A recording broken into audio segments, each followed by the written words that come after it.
Good evening, Mr. Mayor, Mr. Johns. Good to see you. Council, I thank you for your time. I'll do my best to stay within 5 minutes. I may need to borrow one from somebody if that's okay, but I will keep it to the limit here. So after speaking with Kevin Search, the lead engineer from the expansion project from the Turnpike, the information I got was the appraisal came back for about $956,000, and the sale is planned to be finalized in September of this year. However, in 2019, the funding for the project was actually canceled by the Turnpike, and it's going to be revisited on an annual basis. So at the same time, the Turnpike's been very clear in their email communications that they are not threatening eminent domain. Is that a true statement, or is that a false statement? That's a true statement. Okay, I just want to make sure I'm clear because a couple of my points are on that, and I'd like to not talk about it. So basically, as it stands today, the Turnpike Commission, they're going to probably approve funding in the near future. So it could be in 2020, it could be in 2025, or later, we're not sure. But until they do approve the project and have the means to implement the plan, the question I have is why would we sell the land earlier than we have to? The main reason is we're talking obviously financial reasons. It's been stated that Monroeville would like to use the funds for paving projects to help our aging infrastructure. Infrastructure is a valid concern of any municipality. Trust me, I understand that. However, in my opinion, the sale of the land isn't the answer to that problem. To explain in a little more detail, in 2014, Mr. Little recommended to the council the capital improvement program, which transfers $1 million from the general fund to the capital improvement fund on an annual basis for 5 years. The same year, a tax increase of 1.569 mils was implemented, bringing in a steady revenue stream of an additional $3.3 million. That was the first large tax increase in 20 years, but a necessary evil. Unfortunately, to step on the sale of the sewage company in 2002, previous councils got into the habit of using those excess funds from that sale, which is over $12 million, to balance the budget at the end of each fiscal year. Mr. Little, to your credit, you did what you had to do in order to sustain the financial strength of the municipality as long as you could. However, have you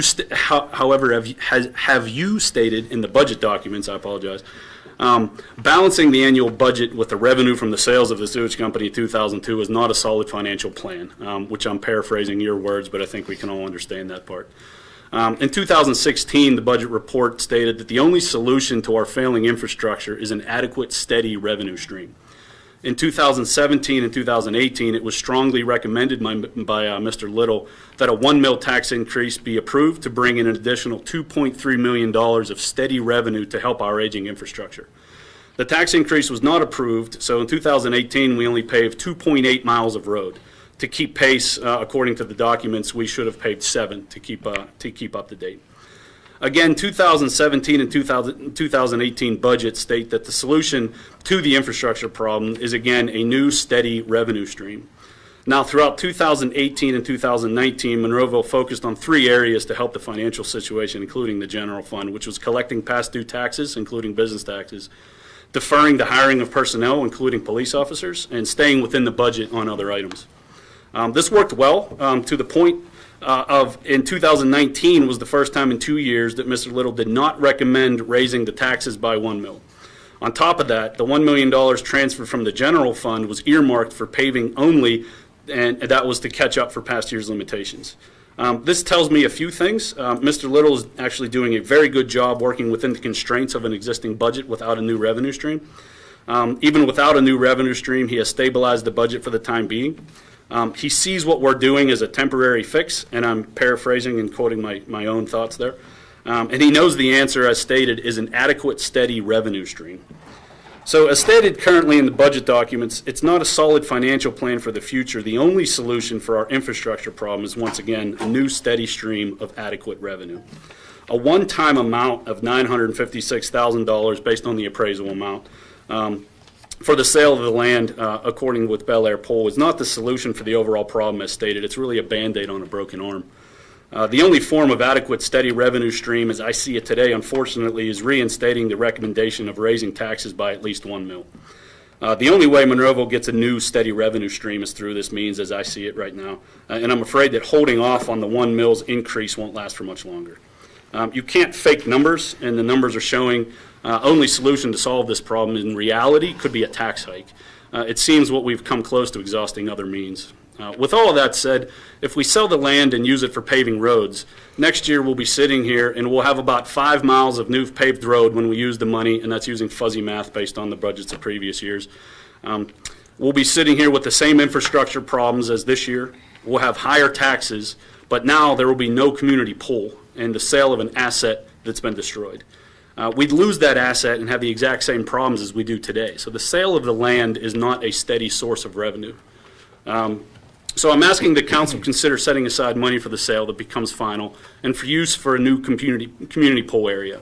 There were plans discussed in the past about a Monroeville Park area for the pool.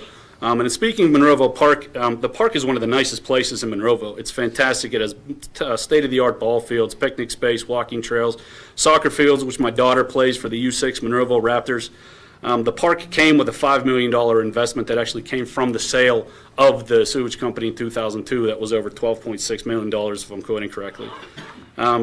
So if we're looking at other means for the community pool, money is always part of the equation. So one idea would be considering is the DCNR actually has grants to help with funding of community pools. In 2018, Brentwood got a grant for about $687,000 to put towards a community pool. So once again, using fuzzy math, if we take the sale of the land and work with the DCNR for funding, we're close to that $2 million already, and I understand this is all just speculation at this point. Another way would be sponsorships. For example, we have 2 of the largest healthcare companies in the area competing for community support, and reaching out to them for sponsorships would be a viable alternative for the entire project. I know these are all easier said than done, but these are viable solutions, and I will wrap up, I promise. So as it stands today, it seems there's no legal reason Monroeville has to sell the land to the Turnpike Commission this year. And with the budget constraints and the need for a new steady revenue stream to really solve the aging infrastructure problem, there's no financial reason to sell the land to the Turnpike either, as the real solution to the problem is a sustained revenue stream, has been quoted with the budget documentation. So the community pool is one of the options that we have here for low-income families. Groups that use it are groups of special needs. The School of the Deaf has an outing there every year, daycare groups. And according to Representative Brandon Markosik, Monroeville offers Cadillac services when it comes to the communities and the public offerings that we have, and other communities really want to copy us. And the sale of a public space like that in a community pool would detriment that view that other communities have on us. And as stated in the budget report, the worry of the failing infrastructure would lower home values and cause families to leave or not come in the first place. So it seems like the sale to solve the infrastructure problem that wouldn't solve the infrastructure problem would still be causing the same problem that we're trying to solve. So in 2017, the comprehensive annual financial report, as it was stated. You could wrap it up, Brian, please. I will. And speakers. The population growth of folks of the age 20 to 34 grew by 7% over the past 5 years, with an expected growth of 8% by 2020. With this demographic comes young families and children that would benefit from the community pool, and the loss of such a resource would deter them from coming here at all. So it really, in the end, what I'm really trying to say is the solution to selling the land and putting it into the infrastructure is a temporary Band-Aid that I think if we're looking at the numbers, it's not going to solve the problem and we're just going to come back. So I urge you to really think about taking the money from the sale of the land when and if it happens. If it could be held off by until next year, that would give us the time to look into DCNR grants, to look at sponsorships, and then I would also urge you to keep those funds into a separate account where we can spend time to figure out what we want to do with those funds in the future. And I apologize for going over time. I thank you for your time.